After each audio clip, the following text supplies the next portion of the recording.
iOS 26 is a major update that brings the biggest visual redesign in years and over 70 new features.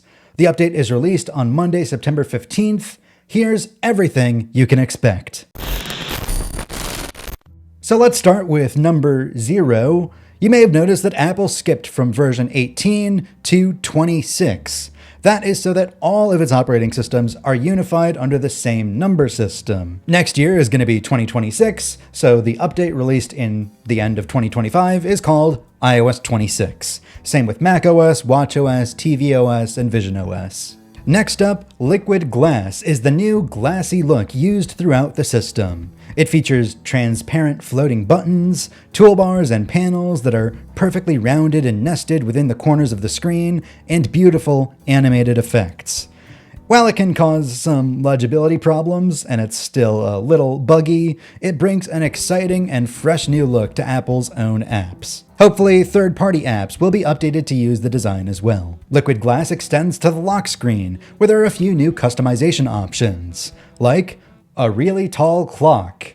While you're editing a lock screen, you'll see a small grabber in the bottom right of the clock. You can drag it down to make the clock really tall.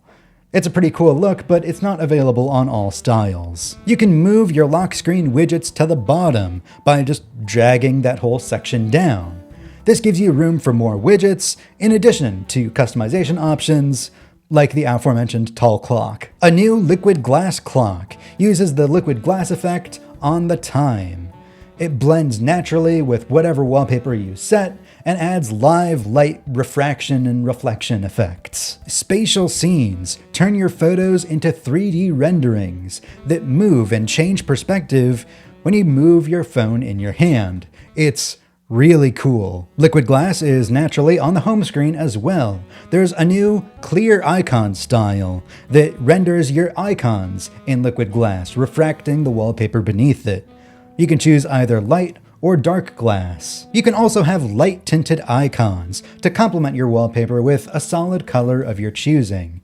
Previously in iOS 18, you were only able to have dark tinted icons, but I like the light style much more. It works much better with pastel colors. I don't use them personally. While it's good enough on my home screen, it makes the app library completely illegible. I install a lot of apps on my phone. I don't know what all of them are, to be honest. So having a giant uniform screen of icons that all look the same is too hard for me to navigate. But moving right along, Messages gets a bunch of new features this year, particularly around group chats. For one, you can now create a poll to allow everybody to vote on where to eat or what to do.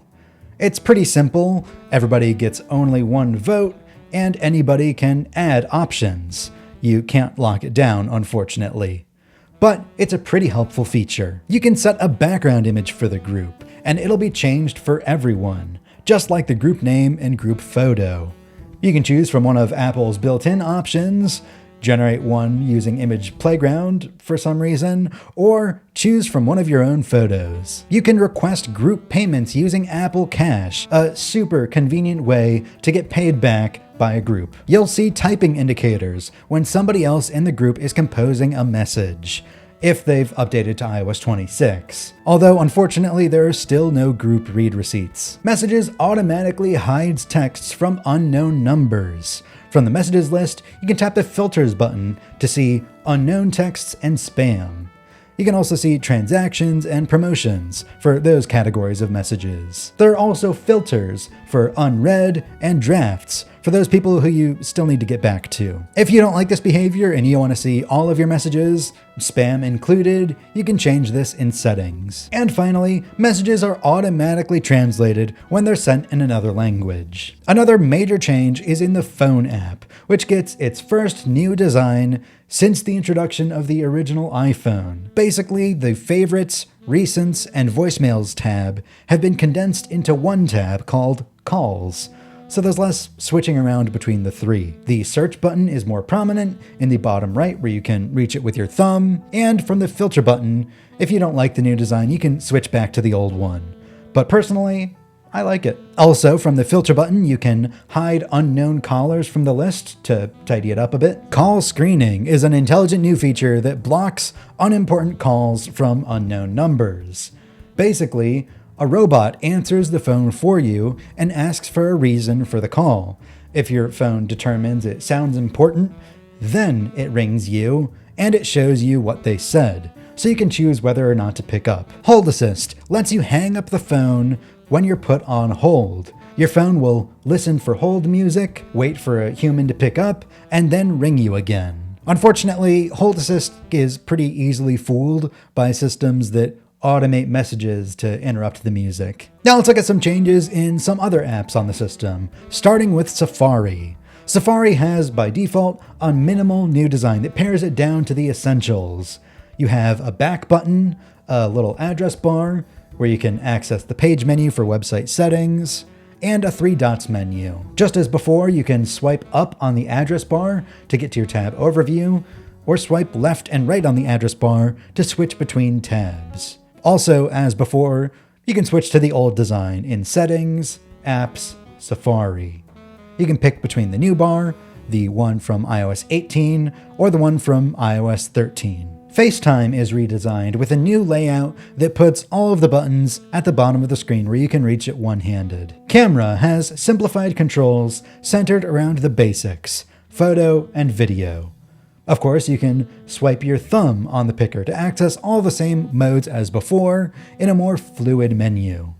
You can tap on the mode picker to access your other camera settings like exposure, aspect ratio, night mode, live, and you can pick format and resolution in the upper left. The camera will now tell you if your lens is smudged to remind you to clean it before you take the shot if you have an iPhone 15 Pro or later. Photos brings back the library and collections tab bar, making it quicker to switch between the two. You can customize the collections view to show its tiles in a mixed grid, small grid, or large grid. You can look up concerts and sports event details by swiping up on a photo. Preview comes to the iPhone for viewing and filling out PDFs, scanning documents, filling out forms, and so much more. Passwords will show your password history if you need to refer to an old one or if one is accidentally overwritten. Maps will learn your preferred routes and show them to you. Maybe you take a different way to work because you know a way that's less busy, or maybe you take the scenic route when you go to see your extended family.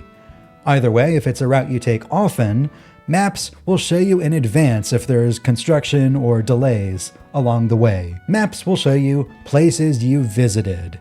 This is super handy if you don't remember the name of that restaurant you went to last week, but you want to look it up. You can sort by category, by city, or by recents. Apple Music finally shows Apple Music Replay in the Music app itself, so you don't need to switch to a web browser and sign in again. It's right there at the bottom of the Home tab, where you can visit it all year round. Apple Music has automatic lyric translation, so you can finally get the meaning of all those K-pop songs. Apple Music can mix songs together when they're in your queue, so you never miss a beat when you're jamming out. It blends the end of one song into another, matching the key and tempo, a lot like a DJ. It's pretty cool. The new Games app is an all-in-one destination for your Game Center profile, achievements, friends, and more. You can keep multiple different journals in the Journals app for separating things you write about different aspects of your life. Reminders can automatically suggest items when you share things like web pages or emails to the Reminders app, and automatically sort items into different sections within a list. In the Clock app, you can finally set a custom snooze length anywhere between 1 and 15 minutes. You don't have to stick with the default 9-minute snooze. My preferred snooze length is 20 minutes, so it's a little annoying that it doesn't go up that high, but nonetheless, this is an excellent new feature. In the Notes app, you can import and export notes in Markdown formatted text. The redesigned Fitness app can run workouts without an Apple Watch, and if you have the new AirPods Pro 3, it can track your heart rate and calories burned during a workout. Believe it or not, there are a few new Apple Intelligence features. Shortcuts can now prompt Apple Intelligence in the middle of a shortcut. You can have it summarize text, generate text, answer a question, and so much more. It'll format its output however you need it to, in plain text or JSON or as input to another shortcuts action. You can create something really advanced or keep it pretty simple and just have it answer a text question and save it to a note. You have your choice of model as well. You can use the reliable on-device model, the more powerful private cloud compute model, or ChatGPT. With AirPods 4, AirPods Pro 2, or Pro 3, you can get live, real-time translations when you're speaking to somebody in French, German, Portuguese, or Spanish. Genmoji lets you combine two emoji into one, like cat and phone, pineapple and sunglasses, or any other combination. Visual Intelligence can look things up on your screen when you take a screenshot. Circle to do a visual search, tap to add items to your calendar, and more. Wallet will scan your email to look for order tracking information so that you can track all your incoming packages and orders right inside the Wallet app. In Image Playground, you can generate images using ChatGPT instead of Apple's somewhat inferior model. There are a variety of styles available. You're limited to only a few prompts a day without signing into a paid account and without boiling a bunch of water and ruining the environment of Memphis. Also, in Image Playground, you can edit the appearance of a person if it gets a few things wrong. You can edit things like hairstyle, facial hair, eyewear, or type in something more specific. Apple pre-announced a bunch of accessibility features earlier in the year, and now they're available in iOS 26. In the App Store, you'll now see accessibility disclosures, so you can see which features are supported before you download or buy an app. You can share accessibility settings between devices, so they can sync across all your devices signed into iCloud, and you can more easily borrow or use somebody else's device. Braille access allows you to launch apps, take notes, and do math using Braille input, as well as use Braille displays. Accessibility Reader is a new system-wide way to have articles, web content, messages, emails, and more read to you. It's even integrated into the Magnifier app, so you can have books or restaurant menus read to you. Live captions on Apple Watch let you control the live subtitling feature from your wrist. Name recognition alerts you when your name is called, for those who are hard of hearing. Background Sounds has new EQ settings, auto stop timer options, and shortcuts integration, making this awesome feature more customizable. Personal Voice is faster to set up and more natural sounding. It creates synthetic voices in under 1 minute with just 10 recorded phrases. It also supports Spanish localized to Mexico.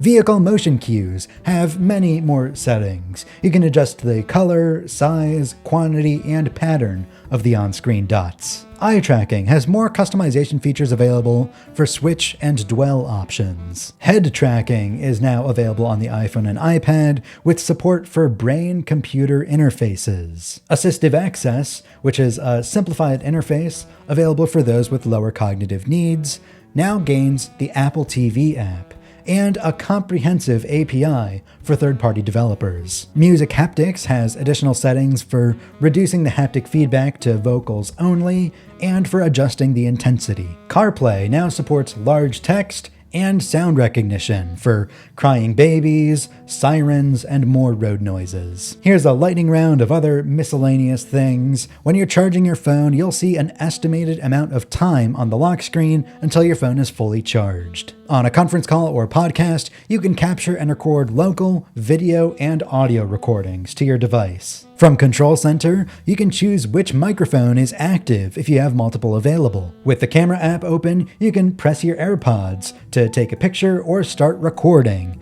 if you have AirPods with an H2 chip.